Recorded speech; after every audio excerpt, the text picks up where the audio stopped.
နေ့ကစားလို့ဘဝအမောတွေပြေပြောင်းလန်းဆန်းကြပါစေတနေ့နဲ့တနေ့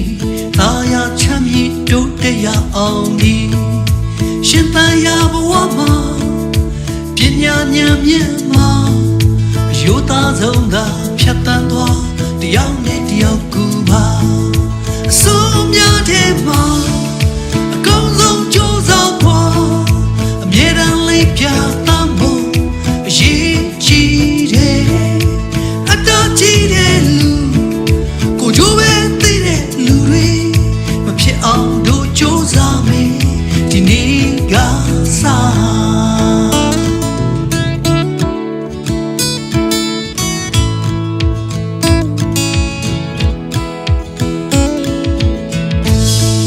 ဒီနေ့ကစားလို့စိတ်နှလုံးတွေပျော်ရွှင်လန်းဆန်းကြပါစေဖြူစင်စိတ်ထားသာယာချမ်းမြေ့ချီလန်းတိုင်းအောင်မပြေပညာဉာဏ်မြင့်မှာအခိုင်မာကိုခြင်းတရားအယုသားဆုံးကဖြတ်တန်းသွားညီညွတ်တဲ့ဒုက္ခအား